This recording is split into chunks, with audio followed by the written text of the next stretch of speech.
Bienvenidas y bienvenidos a Punto Género. Y hoy en el programa vamos a estar hablando de una ley necesaria para quienes viven con VIH-Sida y también sobre el lenguaje inclusivo. ¿Qué experiencias se están dando en las aulas? Y un proyecto que busca proteger a quienes lo usan. Así te presentamos el programa. La Comisión de Acción Social y Salud Pública de la Cámara de Diputados dio dictamen favorable al nuevo proyecto de ley de VIH, hepatitis, tuberculosis e infecciones de transmisión sexual, presentado por el Frente de Organizaciones por la Salud de las Personas. Esta iniciativa busca ser una instancia superadora a la actual normativa, sancionada en 1990, con un cambio de paradigma enfocado en los derechos humanos. Las principales modificaciones a la ley y el cambio de enfoque son protagonistas hoy en Punto Género. Y aquí estamos arrancando el programa para hablar con la diputada Carolina Gaillard, del Frente de Todos, que es quien viene impulsando este proyecto tan necesario para quienes viven con VIH-Sida, con tuberculosis, con hepatitis virales o tienen infecciones de transmisión sexual, porque viene a cambiar el paradigma de una legislación que fue pionera en su momento de 1990 y que empezó a garantizar el acceso a medicamentos, cuando en otros países de la región esto no existía, medicamentos sobre todo para VIH-Sida en ese momento tan costosos.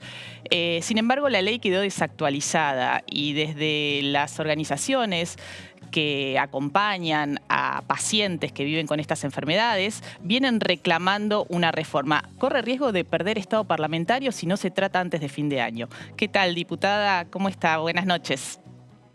Hola Mariana, ¿cómo estás? Muy bien. Bueno, la verdad que muy contentos con haber podido dictaminar esta nueva ley de VIH, ya que como vos bien decías, es una actualización o es una nueva ley que viene a reemplazar una ley que fue muy importante en su momento, pero que tenía una mirada un tanto biologicista. Esta nueva ley tiene una perspectiva de derechos, tiene una perspectiva de género también, y tiene dos cosas que para mí son fundamentales para el colectivo que tiene VIH. Primero, incorpora las hepatitis virales, a la tuberculosis y a las enfermedades de transmisión sexual, que esto la anterior ley no lo tenía. Y por otra parte, incorpora un capítulo previsional estableciendo que las personas que padecen de VIH van a tener una edad especial para su jubilación, que son los 50 años, y van a poder acceder a pensiones no contributivas siempre que cobren menos que el salario mínimo vital y móvil, aun cuando tengan trabajos en relación de dependencia. Y esto, ¿por qué considero es muy importante y fundamental de la ley? El colectivo con VIH es un colectivo que ha sido muy discriminado, muy estigmatizado. Aún siguen habiendo barreras culturales cuando hoy la enfermedad se trata y se vuelve crónica. Sigue habiendo mucha informalidad, lo cual impide que tengan los aportes necesarios para poder jubilarse. Y es una enfermedad que el tratamiento hace que las personas con VIH lleguen a una determinada edad y envejecen precozmente, ¿no? Claro, es una jubilación anticipada sería lo que marca este proyecto. Exactamente. Una edad jubilatoria, o sea, la jubilación es a los 50 años para hombres y para mujeres, y esto es una diferencia con la edad jubilatoria para el resto de las personas, que son 60 para las mujeres y 65 para los hombres. Decía, diputada, que tiene dictámenes hace poquitos días de la Comisión de Salud y Acción Social. ¿Qué otro recorrido tiene que hacer este proyecto para llegar al recinto? Bueno, tiene que pasar por la Comisión de Presupuesto y Hacienda y bueno, luego ir al Senado. Yo creo que es muy importante, es un proyecto importante, Mariana, porque es un proyecto construido por las organizaciones, por la red de organizaciones de VIH, está en línea con ONU-SIDA. Hubo una polémica de alguna manera con alguna parte del proyecto que establecía las poblaciones específicas para las cuales iba a garantizarse el tratamiento. Vos pensás que todo el proyecto está pensado para que las organizaciones tengan parte activa en lo que es el desarrollo de los programas de VIH y de estas enfermedades dentro del Ministerio de Salud, dentro del Poder Ejecutivo, no solo consejos consultivos, sino que establece un observatorio específico para la discriminación a las personas con VIH en el INADI. Es un proyecto donde las organizaciones son parte y fueron ellas las que construyeron este proyecto. Por eso es tan importante que antes de fin de año, a lo más pronto posible, el presupuesto dictamine, ya lo tratemos en sesión y pase al Senado. ¿Y cuáles son las resistencias? Porque desde las organizaciones lo que están planteando es que, bueno, se corre riesgo de que pierda estado parlamentario y sería la tercera vez desde el año 2016 que vienen presentándolo y no llega efectivamente a recinto. ¿Cuáles son las resistencias? Digo, ¿cuáles son los temas más problemáticos o polémicos que hacen que este tema no entre en la agenda parlamentaria? No, bueno, en realidad en su momento, cuando en el 2016 se trató el proyecto de la Comisión de Salud que yo presidía en la Cámara de Diputados, dimos dictamen en salud, pero bueno, teníamos un gobierno que obviamente no tenía interés en avanzar en este tema, que era el gobierno de Cambiemos, ¿no?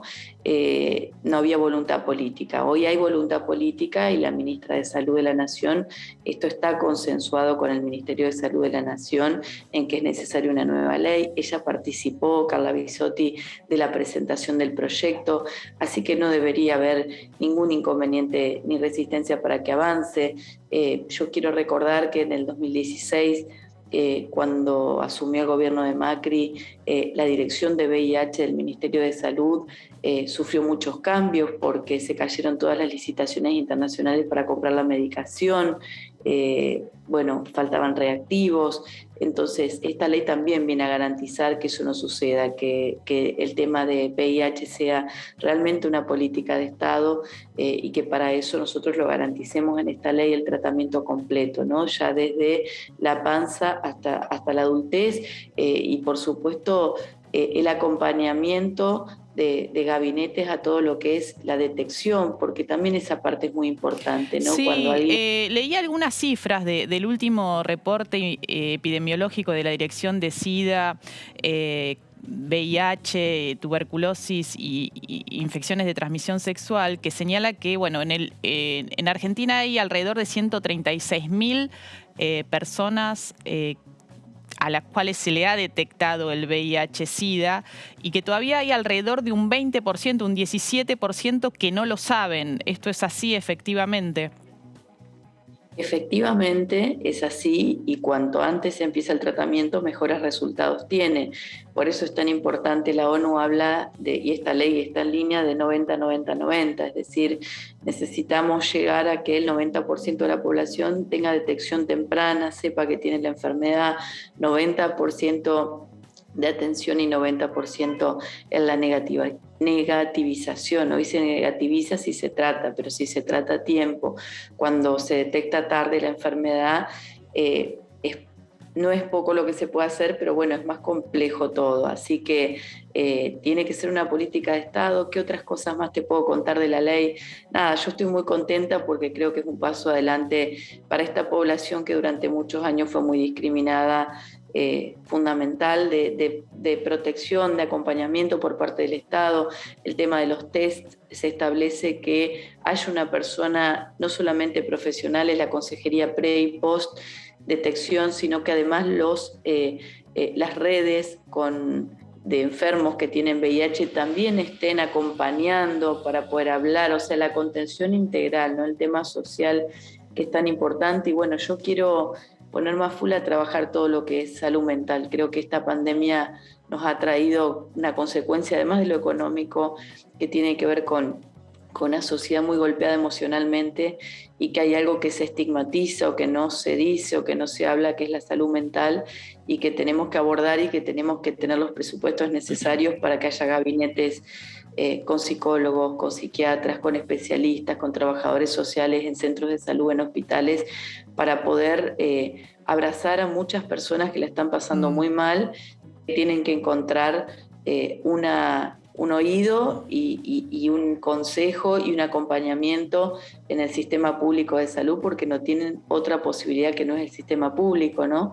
Así que me quiero abocar a eso en esta etapa. Un gran tema, ambos digo, pero este de la salud mental, ponerlo en agenda y sobre todo que haya presupuesto adecuado, porque siempre es... falta, ¿no?, el acompañamiento, incluso cuando hay denuncias de cualquier otro tipo, por ejemplo, los casos de abuso sexual y demás, siempre ese como el agujero negro, ¿no?, cuando van a reclamar algún acompañamiento psicológico, falta, es como no está priorizado en lo que es las agendas o los presupuestos públicos en el ámbito de salud, así que muy interesante. Vamos a acompañar desde Punto Género cualquier iniciativa que apunte justamente a darle sostén a ese lado o esa otra cara de la salud. Muchísimas gracias, diputada, por este contacto, por estos detalles, y vamos a seguir atentamente cómo sigue el tratamiento legislativo de esta iniciativa tan importante para quienes viven con VIH-Sida en la Argentina. Muchas gracias, Mariana. Bueno, y acá en Punto Género seguimos tratando este tema y vamos a hablar con Matías Muñoz, que es integrante de la Asociación Ciclo Positivo. ¿Cómo estás, Matías? ¿Qué tal? Buenas noches. ¿Cómo estás, Mariana? Muchas gracias por la invitación. Gracias por sumarte al programa. Bueno, contanos, para quienes vienen trabajando con este proyecto, ¿por qué es importante? Bien, este proyecto es un proyecto en el que estamos trabajando hace ya casi 8 años, desde la redacción inicial. Formamos parte desde la Asociación Ciclo Positivo del Frente Nacional por la Salud de las Personas con VIH. Es un conglomerado de casi 50 organizaciones en las que venimos pujando por la sanción de esta nueva ley. Esta nueva ley es importante porque viene a ser un cambio de paradigma, ¿no? Hace 40 años que existe la epidemia de VIH y de SIDA en el mundo, y hace 30 que tenemos una ley vigente, una muy buena ley, como decía la diputada recién. Sin embargo, en estos 30 años que tenemos de ley de SIDA, digamos, como se la conoce, la 23.798, hay un montón de cuestiones que no cambiaron, ¿no? Y una de las principales barreras para el acceso a la salud de las personas con VIH es el estigma y la discriminación. ¿Sigue habiendo estigma? ¿Cómo se expresa? Sigue habiendo estigma. De hecho, este año se presentó el índice de estigma y discriminación hacia las personas con VIH realizado por la Red Argentina de Jóvenes y Adolescentes Positivos, y hay unos números que son realmente alarmantes. En el NOA, por ejemplo, el 28% de las personas que respondieron en la encuesta de la investigación han sido excluidas de su entorno cercano. El entorno cercano implica pareja, amigos, familia. Cuando saben de un test positivo. Exacto, cuando revelaron el diagnóstico positivo a su entorno cercano, han sido víctimas, digamos, de situaciones de discriminación, incluso en ese entorno más cercano. Estamos hablando de 1 de cada 3 personas, ¿no? En el NOA, que son por ahí los números un poco más alarmantes. Lo mismo que el 16% de las personas fueron obligadas a declarar su estado serológico para acceder a un empleo. ¿Se hacen, digamos, estos tipos de test cuando uno va a buscar trabajo en los preocupacionales? Lamentablemente sí, incluso es ilegal. Es ilegal, hay una resolución vigente que es la resolución 270 del 2015 del Ministerio de Trabajo, que habilita la denuncia cuando una empresa de medicina laboral pide este tipo de estudios. Lamentablemente la resolución es insuficiente y por eso en la ley buscamos que se prohíba directamente esta práctica, que en realidad muchas veces muchas empresas dicen que es para cuidar al trabajador o para poder evaluar si hay alguna patología preexistente al ingreso al empleo. Sin embargo, en la práctica lo que vemos es que son prácticas discriminatorias que hacen el impedimento al acceso al empleo. ¿Y hoy hay acceso a medicamentos en la Argentina gratuitos como prevé la ley? La ley prevé, como decía, es una ley de avanzada que prevé que tanto la prevención como el diagnóstico como el tratamiento sean de acceso gratuito en todos los subsistemas de salud. Sin embargo, de vez en cuando por cuestiones administrativas que son claramente inaceptables, puede haber merma en la entrega de medicamentos. Sucede hace muchísimos años que a veces faltan medicamentos, no solamente para VIH, sino también para el resto de las infecciones oportunistas u otras infecciones de transmisión sexual que intermitentemente están en falta. ¿Cómo es hoy vivir con VIH? Porque en un principio, bueno, sabemos, cuando surgió la pandemia, bueno, la gente se moría porque no había cura. Hoy se convirtió en una enfermedad crónica. Se vive con el virus, ¿no? Sí, se vive con el virus. Sin embargo, yo siempre soy un poco reticente a decir que la gente se moría, ¿no? Actualmente entre 4 y 6 personas por día mueren en Argentina por enfermedades relacionadas al SIDA. Y esto tiene que ver sobre sobre todo con las desigualdades. Ya son otras las personas que mueren por enfermedades relacionadas al SIDA, no son los artistas, no son los famosos, sino son las personas que están arrojadas a la pobreza. Por eso la importancia de esta ley de poder prestarle atención a los distintos determinantes sociales de la salud, ¿no? De poder entender otras cuestiones que hacen a la calidad de vida, como puede ser las personas arrojadas a la pobreza, son aquellas personas que les cuesta más prestarle atención al seguimiento de su salud, prestarle atención a ir al hospital todos los meses. Tal vez no tienen plata para la SUBE o para poder continuar con el tratamiento, aun cuando el Estado les garantice los medicamentos, ¿no? Totalmente. Eso es clave. Es como, bueno, hay otras barreras más allá para llegar justamente a la atención periódica que necesitan. Totalmente. Por eso también en este proyecto se prevé la creación de una pensión no contributiva para aquellas personas que están en situación de vulnerabilidad extrema, que no tienen ningún ingreso demostrado, que no tienen bienes a su nombre. Hay una cuestión de poder hacer una ayuda económica muy módica, ¿no? Porque es el 70% de una jubilación mínima, pero que también permita acompañar los gastos de la atención de una patología crónica, ¿no? Que implica una buena alimentación, que implica poder trasladarse para ir a atender su salud, que implica también poder tener un pequeño dinero para dejar con alguien a sus hijos, ¿no? Cuando tiene que ir a hacer la atención de su salud. Por eso también creemos que estos son artículos de avanzada que van a permitir mejorar esos indicadores de letalidad por enfermedades relacionadas al SIDA. Matías, estamos en comunicación y vamos a sumarla a Mariana Iacono, que bueno, es feminista, es trabajadora social y es referente nacional de la organización Comunidad Internacional de Mujeres Viviendo con VIH-Sida, que está en estos momentos en Brasil. ¿Cómo estás, Mariana? Hola, buenas noches a todos, a todas. Muy bien, gracias por esta entrevista tan necesaria. Gracias por sumarte. Contanos para vos cuáles son los aspectos importantes de este proyecto en relación a lo que tiene que ver con la población femenina que vive con estas enfermedades. Bueno, no enfermedades, sino con este virus. Con este virus, tenés razón. Siempre hay que aprender, siempre, digamos, me parece que también hay que hacer docencia uno cuando está en los medios, así que corrijan todo lo que haya que corregir cuando nos referimos mal a hablar de este tema. No, por favor, muchas gracias. Bueno, en relación a nuestra ley, de hecho, hicimos la última modificación el año pasado y decíamos que la pandemia del COVID nos devolvió mejores el proyecto, porque tenemos artículos específicos sobre mujeres y personas gestantes que no los teníamos antes, porque estábamos contemplando, por ejemplo, una cuestión que nos hizo ver claramente estos 2 años, año y medio, un poco más de pandemia de COVID-19, que fue el tema de la alimentación por leche de fórmula. O sea, según los municipios, según las provincias, los dan por 6, 8 meses, 10.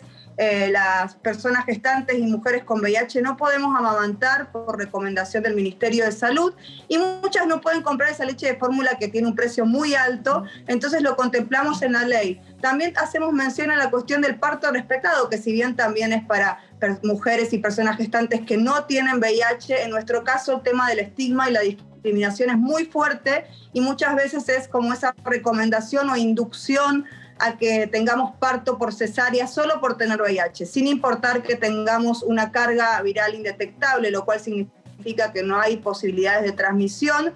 Y después cuestiones que van pasando en nuestra atención hospitalaria después de que parimos o cuando estamos por parir, que tienen que ver con esto del estigma y discriminación. Entonces nuestra nueva ley, que está mejor que nunca, que contempla un montón de cuestiones de protección social, como bien explicó Matías, contempla también en este caso nuestra población especial, específicamente de mujeres con VIH y personas gestantes, y hace que estemos a tono, ¿no?, con todas nuestras demás leyes, que esto nos parece súper importante. Nuestra ley de hace más de 30 años fue un hito en la región. Muchas otras leyes fueron hechas a través de la nuestra Argentina.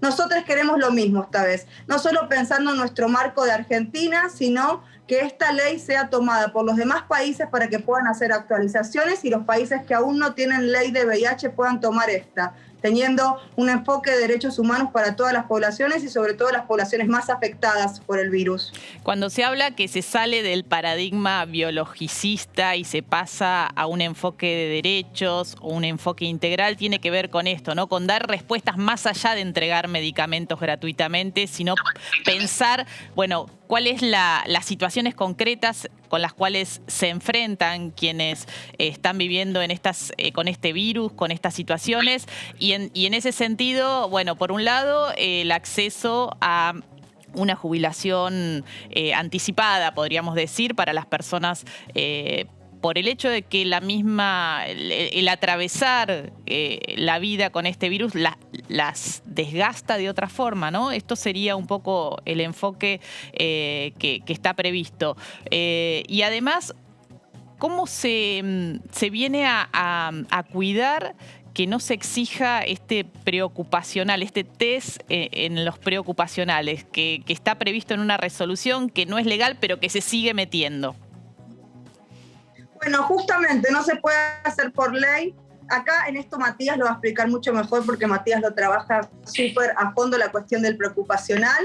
Se sigue haciendo, y digo, cuando hablamos de esto que me parece súper importante, que lo acabo de conectar ahora cuando lo mencionás, el tema de la jubilación anticipada tiene que ver no solo con todo el desgaste de la salud que tenemos las personas con VIH, porque no fuimos adherentes, porque no nos hicieron el efecto que tenía que hacer la medicación, y vuelvo a decir lo mismo, el estigma y discriminación que hace que no vayas a buscar un trabajo, que tengas miedo o que empleadores y empleadoras hagan un test de VIH sin consentimiento. Y esto es súper importante mencionarlo, porque además de todo el desgaste que sufrimos en la salud por tomar 20 años medicación, por no poder tener acceso por cuestiones de estigma y discriminación, es importantísimo esto. Tenemos un estudio de estigma y discriminación en Argentina que nos habla de cuestiones que siguen pasando como en los 80 y en los 90 en todo el país, más agudo todavía en las provincias. Entonces, entender que la cuestión de la pensión tiene que ver con esto, y no sé si puedo, pero le quiero hacer el pase a Matías Muñoz para que mencione específicamente. Sí, son dos razones también por las cuales se justifica esta cuestión de la jubilación anticipada. La primera, como decía Mariana, son cuestiones médicas, que no solamente muchos años de tratamiento hacen que la salud se desgaste, sino también está demostrado científicamente que muchos años de virus hacen que los distintos órganos tengan una mayor inflamación, y eso hace que las personas que tienen muchos años viviendo con VIH tengan más comorbilidades que personas que no viven con el virus. Y otro, como decía también Mariana, la segunda razón son los muchos años de discriminación y la imposibilidad de conseguir los aportes suficientes, ¿no? Las personas que viven con VIH hace muchos años es prácticamente imposible tener los años de aporte que son necesarios para jubilarse. Por lo tanto, en el proyecto se prevé esta reducción de los años de aporte y también la reducción de la edad jubilatoria por estas dos razones. ¿Les ha pasado a ustedes, Mariana, Matías, situaciones de discriminación cuando cuentan que han vivido o viven con VIH? Total, seguramente, sí. Seguramente no, sí. Nos ha pasado, y nos ha pasado en varios ámbitos, ¿no? No solamente por ahí. Por ejemplo, cuando uno quiere acceder a un empleo formal y encontrar en la planilla antes de hacerse el preocupacional, que ya te preguntan si querés hacerte un test de VIH, ¿no? Entonces, la empresa se excusa de que te están solicitando el consentimiento, cuando en realidad sabemos que cuando estás en una situación prelaboral no tenés libertad de consentir si querés hacerte un estudio o no. En eso ha pasado también en situación de parejas sexoafectivas, ¿no? El hecho de la pregunta en el momento, che, bueno, ¿y vos tenés algo? Uno también se siente un poco...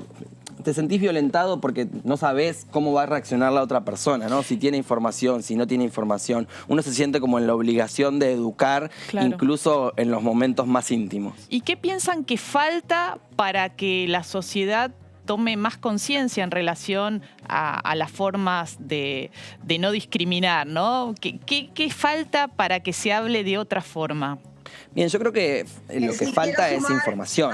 Sí. Dale, María. Dale, te damos la palabra a vos, Mariana. Quería sumar a la discriminación también la discriminación que sufrimos las mujeres y las personas gestantes a la hora de, o que decidimos que vamos a estar embarazadas o que vamos a parir. Porque muchas veces hay personas que trabajan en el ámbito de la salud, ya sea obstetras, infectólogos o quien sea que esté en cualquier cargo, que emite juicios, ¿no? Como, bueno, no hay riesgo, ¿cómo vas a arriesgar a ese bebé a tener VIH? Cuando, vuelvo a decir, indetectable e intransmisible significa que si una persona toma la medicación y tiene la carga viral indetectable, no transmite. Sin embargo, las personas en el sistema de salud siguen reproduciendo discursos que son de hace 20 años atrás o 30 años atrás. Entonces, por eso después, vuelvo a mencionar, terminamos en una cesárea. Cuando no amamantamos nos dicen todo el tiempo qué pasa que no amamantás si hay cambio de enfermeras. Lo hemos pasado muchas compañeras, tanto en ICW, que es la Comunidad Argentina de Mujeres con VIH, como en otras organizaciones. Entonces es súper importante mencionar esto. Se necesita, yo lo asocio muchas veces con la objeción de conciencia. La información está, algo pasa que los fundamentalismos hacen que las personas sigan más en el sistema de salud, sigan reproduciendo otra información, diciendo que no puedes tener sexo sin preservativo porque hay posibilidades de transmisión. Cuando estás en tratamiento y estás indetectable, no las hay. Entonces, si la persona te sigue diciendo que no puedes tener bebés, que hay riesgos, que es mejor cesárea, hay algo de los fundamentalismos que hace que las personas sigan repitiendo la información errónea y vieja. La última, entonces, Mariana, la última, vos acabas de tener una bebé, ¿es así? Sí, de hecho, bueno, yo tengo obra social, tenía que ir a parir por IOMA y decidí al 8º mes cambiarme al hospital público, y esto habla bien también un poco de nuestro sistema público de salud, que me fui al hospital Algerich, porque hay un equipo que trabaja con mujeres con VIH y la atención fue otra, pero porque no estaba segura con la atención. Era todo el tiempo una sugerencia de que iba a terminar siendo cesárea, y no por algo médico, sino por el VIH, ¿no? Muy subliminalmente. Así que nada, bueno, recomiendo que a todas las personas que estén viéndonos, que trabajen en el sistema de salud, que por favor la información que dan sea actualizada. A las mujeres y personas gestantes también, que estén en ese proceso, que nos contacten a ICW. Y también, bueno, antes de cerrar, quiero hacerle un llamado de atención, un mensaje de alerta al diputado Carlos Heller. Necesitamos que su comisión de presupuesto toque nuestra ley. Es súper importante que salga para nosotros el Frente Nacional de la Salud de las Personas con VIH, porque si no llegamos a recintos, perdemos el Estado parlamentario. Argentina nos brinda el tratamiento gratuito, sí, pero necesitamos una ley actualizada a nuestras leyes, a nuestra actualidad, a que tengan en cuenta la protección social. Así que, por favor, diputado Carlos Heller, que no se quede sin dar tratamiento a nuestra ley. Muchas gracias, Mariana. Gracias, Mariana, por esta comunicación, y seguiremos atentas y atentos cómo sigue el tratamiento. ¿Pensás que es posible que llegue antes de fin de año al Congreso? Yo creo que con voluntad política todo es posible, ¿no? Creemos que ya los consensos y los acuerdos están dados. Ahora sería importante que en general todos los bloques decidan sesionar, ¿no? Sabemos que las elecciones en el medio son un factor que influye en los tratamientos de los distintos proyectos de ley que esperan tener su media sanción o su sanción, pero también entendemos que somos muchas las organizaciones que estamos detrás de esto, que en estos años hemos aprendido también un montón de prácticas mediante las cuales podemos demostrar la necesidad de tener esta nueva ley. Así que esperamos con un poco de esperanza, valga la redundancia, que el diputado Heller se convenza de esta necesidad y que el resto también de los bloques y el resto de los diputados y las diputadas entiendan sobre la urgencia de esta nueva ley. Muchísimas gracias, Matías. Gracias por la invitación. Bueno, nosotras y nosotros vamos a una breve pausa y ya volvemos con más Punto Género. No te vayas.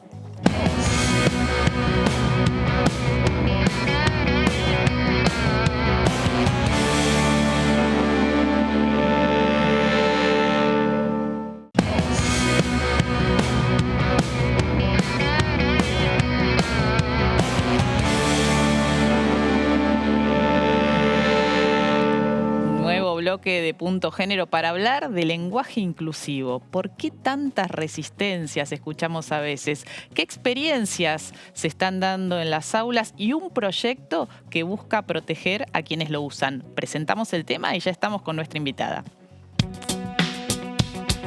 El lenguaje inclusivo es protagonista en tiempos actuales.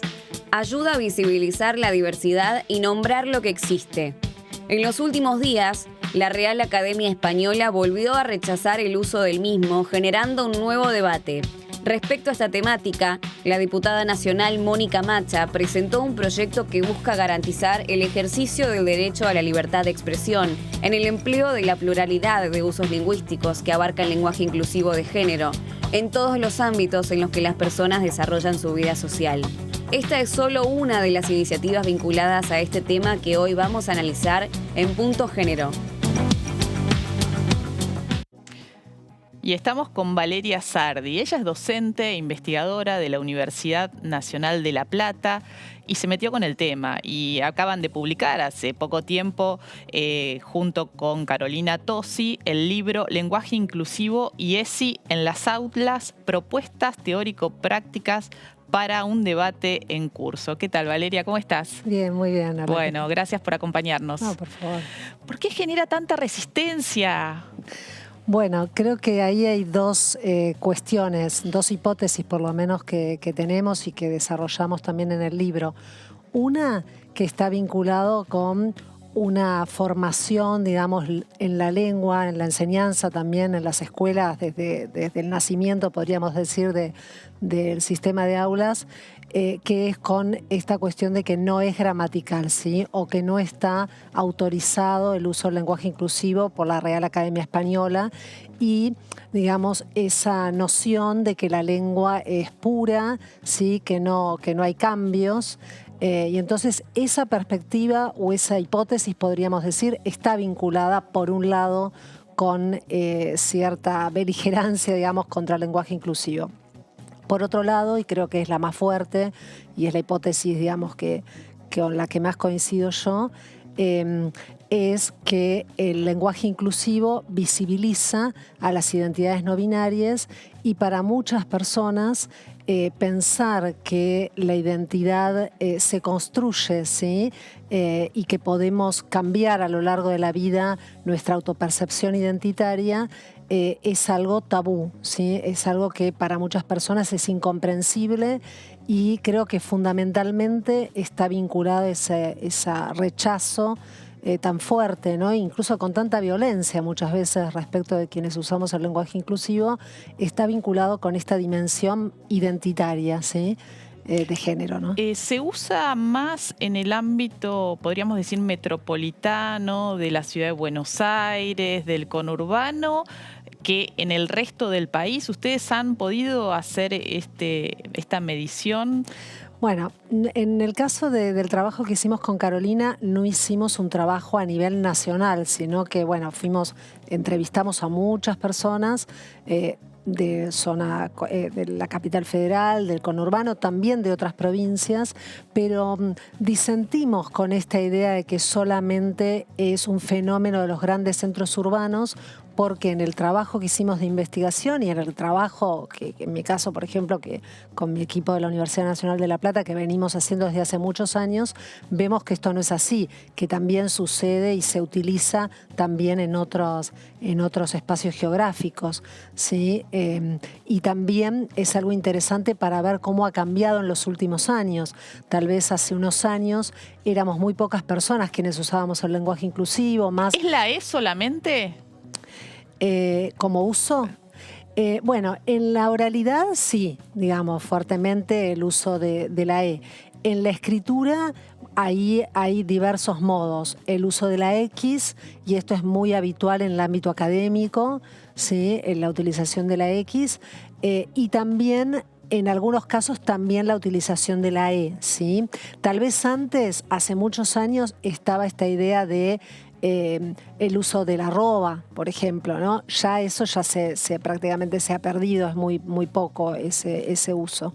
Pero sí, digamos, en la oralidad lo que más se usa es la E, ¿no? También porque la X en nuestra lengua no la podemos pronunciar, ¿no? ¿Y han encontrado experiencias en las cuales institucionales donde se han aplicado sanciones o castigos a quienes deciden utilizarlo? Bueno, en las entrevistas que hicimos a docentes de todos los niveles educativos, ahí hay algunas experiencias que cuentan algunos docentes donde sí tuvieron, no sé si sanción estrictamente, pero sí un llamado de atención o alguna advertencia. En algunas escuelas primarias, por ejemplo, contaba una profesora que había tenido dificultades porque las familias se quejaban de que, bueno, que las niñas estaban en el proceso de lectoescritura y que el uso de la E podía traer confusiones, pero no, por lo menos del recorrido que hicimos en el campo, con las entrevistas, no encontramos así específicamente una sanción, pero sí, bueno, en algunas escuelas como la comunicación de que tratar de evitarlo porque trae disgusto en algunas familias, sobre todo en escuelas primarias. En escuelas secundarias, no, eso no lo hemos relevado, la verdad. ¿Y qué es lo que viene a traer al aula el lenguaje inclusivo? Digo, desde el punto de vista de la experiencia educativa. Bueno, creo que trae muchos aportes, ¿sí? Por un lado, viene a aportar, digamos, a la ESI, ¿sí? A la implementación de la ESI. De la educación sexual integral. Sí. De la educación sexual integral, viene a aportar esa mirada, digamos, sociopolítica, ¿sí? En el sentido de plantear que el lenguaje no es neutral, que el lenguaje es conflicto, ¿sí? Y que cuando hablamos también estamos, bueno, expresándonos desde nuestras identidades sexogenéricas, ¿sí? No solamente desde nuestra clase social, desde nuestra etnia o desde nuestra pertenencia geográfica, ¿no? Y desde nuestro género, ¿no? En ese sentido, también el lenguaje inclusivo es un fenómeno, un emergente lingüístico que también nos permite en los espacios educativos problematizar acerca de la relación entre lenguaje e identidad, ¿sí? Y ahí, bueno, problematizar también y discutir y debatir en torno a el sexismo de la gramática castellana, ¿sí? De cómo la gramática castellana elige, digamos... No es neutral. Exactamente, que no es neutral y que cuando se usa el masculino como considerado como universal, en realidad se está invisibilizando no solamente a las mujeres, sino también a las identidades no binarias, ¿no? Hace poquitos días la Real Academia Española volvió a pronunciarse en contra. Y muchas veces se tiene en cuenta como esa palabra como palabra santa, ¿no? Como si fuese la escribanía del lenguaje. ¿Tiene algo que ver con lo que hablamos en la Argentina, en la Real Academia Española? Digo, ¿cuál es el lugar que hay que darle? Bueno, la Real Academia Española es una institución, como otras, reguladora de los usos de la lengua, ¿sí? Claramente es de España, ¿sí? Y bueno, históricamente siempre la norma lingüística argentina, podríamos decir, siempre refrendó los usos que establecía o las pautas que establecía la Real Academia Española. Ahora bien, también un poco lo que proponemos también en el libro, digamos, es discutir también esa dimensión. Esta es una posición más mía que de Carolina, sí, también porque Caro, al ser lingüista, bueno, tiene otros recorridos y otras miradas, pero me parece importante que como sociedad y como hablantes de nuestra lengua podamos empezar a disputar sentidos en relación a esas regulaciones que no tienen que ver con nuestra lengua, con nuestra identidad lingüística, ¿sí?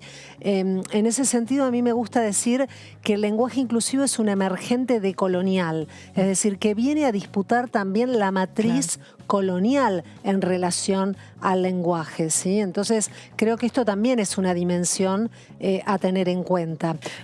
¿Sabés que estamos, Valeria, en comunicación con la diputada Mónica Macha del Frente de Todos, que justamente presentó un proyecto que se propone proteger de alguna manera a quienes usan el lenguaje inclusivo en distintos ámbitos institucionales para evitar algún tipo de sanción? ¿Qué tal, diputada? ¿Cómo está? Buenas noches. ¿Qué tal, Mariana? Buenas noches. ¿Cómo estás? Bien, ¿nos podrás contar de qué se trata este proyecto y por qué esta necesidad de legislar en relación al lenguaje inclusivo? Bueno, en principio lo que plantea el proyecto es garantizar el derecho de las personas que decidan utilizar lenguaje inclusivo, que puedan hacer ejercicio de ese derecho y que no sean sancionadas por ello. O sea que en términos, digamos, de cuál es la propuesta, es bien concreta, y la pensamos a partir de encontrarnos sobre todo con estudiantes que planteaban que, bueno, que cuando utilizan el lenguaje inclusivo en trabajos o en investigaciones, hay docentes que les piden o que dejen de lado esa herramienta, o bien o sanciones, que también esto es una sanción, decirle que no utiliza el lenguaje inclusivo, ¿no? Entonces, a partir de esas situaciones que tomamos la decisión de poder pensar este proyecto, y a mí me parece que también lo que tiene bien interesante el proyecto es que, por un lado, toma antecedentes tanto en universidades nacionales como en organismos nacionales, provinciales y municipales que ya están tomando el lenguaje inclusivo, y por otra parte también unos fundamentos que tienen que ver con la propia disciplina de la lingüística, ¿no? Porque yo recién escuchaba la intervención de Valeria, y ahí también digo, esto a veces se pone como en nombre de la ciencia y de la Real Academia Española, por un lado, pero también de cierta discusión con cierto formato, cierto argumento que quiere ser científico, y cuando hablabas con las lingüistas no hay ahí un argumento científico, y claramente tiene que ver con nuestras prácticas, con los debates históricos, con también todo esto que significa la impronta que el feminismo y el transfeminismo le da a discusiones que están establecidas por mucho tiempo y que en definitiva son tensiones que tienen que ver con el poder y con cómo irrumpen también en los discursos y en el lenguaje las otras identidades. Así que eso fue un poco lo que nos motivó a presentar el proyecto. Y bueno, y que vemos esto permanentemente. Hace muy poquito también en una escuela del Partido de la Costa, los chicos en una feria de ciencias hicieron una investigación sobre el lenguaje inclusivo. Bueno, el director terminó con una situación muy compleja en términos comunitarios, o sea, una discusión que salió de los límites de la escuela, pero donde lo que aparece ahí es un intento de cercenar una polémica, de cercenar un debate, de querer prohibir que se hable del tema, lo cual me parece que bueno, da cuenta también de todo esto que significan estas transformaciones sociales y culturales. A mí me llama mucho la atención cada vez que alguna figura pública tal vez hace alguna referencia o se expresa en lenguaje inclusivo, sobre todo de la política, cómo en las redes sociales hay un ataque muy feroz, ¿no? Y siempre me pregunto qué es lo que despierta que se genere esa reacción tan virulenta frente a, en definitiva, algo que no afecta las libertades de los demás, ¿no? Uh-huh. Sí, de hecho algo que también marcamos mucho en el proyecto es que nosotros con esto no estamos obligando a nadie que utilice el lenguaje inclusivo. Lo que sí queremos garantizar es que quien lo quiere utilizar lo pueda hacer. Y creo que esto que vos decís de esa expresión virulenta, muy hostil, donde hay insultos de todo tipo, a mí yo soy como, me llega un montón, también inclusive en relación a la capacidad, ¿no? Porque hay insultos que son los insultos típicos, pero también es como si lo que estuviésemos planteando fuese algo de menor valor o que ponga en juego la capacidad de quienes lo que queremos fomentar esta discusión. Y creo que claramente, obviamente el lenguaje y la lengua son bien nuestras herramientas más importantes de comunicación, y estamos disputando ese sentido. Nosotras y nosotres, y aquellos compañeros que también acompañan, estamos disputando cómo se produce el sentido en nuestro lenguaje. Entonces, me parece que eso todos lo tenemos muy claro, y bueno, y creo que las reacciones tienen que ver a eso, a cómo no perder el control, no perder cierto ejercicio del poder, porque esto es, en definitiva, el modo que expresamos la ampliación de derechos, que después también se ven otras prácticas. Creo que pasa por ahí. ¿Y en qué instancias está esta iniciativa? Está, bueno, presentada, tiene una ruta legislativa muy acotada, que es la Comisión de Legislación General, así que estamos ahí con la intención y la posibilidad de que rápidamente se pueda tratar. No creo, sinceramente, que sea para este año, porque nos queda muy poco tiempo de ejercicio legislativo, o sea, hasta el 30 de noviembre, pero bueno, la idea es que se pueda trabajar y que podamos avanzar con este tema. Muchísimas gracias, diputada. Gracias a vos. Y Valeria, ¿pensás que es posible que se avance con un proyecto de este tipo en un contexto de un congreso que por ahí tiende a ser más conservador después de estas elecciones? Sí, bueno, es difícil. Yo creo que es una iniciativa muy buena, me parece muy necesaria, también por esto que decía Mónica de es una forma, no es prescriptivo, ¿sí? Lo mismo en esto que planteamos en el libro. La idea no es que sea una prescripción, que todos tengamos que usar el lenguaje inclusivo, pero sí es importante que haya un marco legal para quienes lo usan o lo usamos y no haya ningún tipo de sanción. Incluso también porque creo que desde las políticas públicas es importante que los documentos oficiales también incluyan el uso del lenguaje inclusivo y que no queden como entre medio, ¿no? Que se usa el masculino femenino y en algunos casos algunos fragmentos con el lenguaje inclusivo. Creo que en este contexto político es bastante difícil. También porque no sé si viste este videito que estuvo circulando previo a las elecciones de qué es lo que los candidatos pensaban sobre el lenguaje inclusivo y ahí había muy pocos estaban a favor. En general había una negativa a usarlo, incluso también con argumentos que, como decía Mónica, no tienen ningún sustento teórico, ningún sustento científico, pero es oponerse, ¿sí? Porque esto implica, bueno, visibilizar a todas las identidades y específicamente las identidades no binarias, ¿no? Las universidades han tomado la posta en general, donde se ha en los últimos años habilitado institucionalmente la posibilidad de usarlo en las prácticas, en las clases, en los trabajos, ¿no? O en los exámenes. ¿Esto se está dando? Sí, es muy interesante. Bueno, la primera facultad en Argentina que en su disposición de Consejo Superior dispuso el uso del lenguaje inclusivo como una forma, entre otras, es justamente la facultad donde yo trabajo, la Facultad de Humanidades y Ciencias de la Educación de la Universidad de La Plata, que en octubre del 2017 estableció, a partir también de la demanda estudiantil, ¿sí? De que se pudiera incorporar. Luego, a partir de ahí, prácticamente, podríamos decir, la mayoría de las universidades nacionales y de las distintas facultades que conforman esas universidades empezaron también a sacar disposiciones para implementarlo, pero también para, digamos, proteger a quienes lo usamos.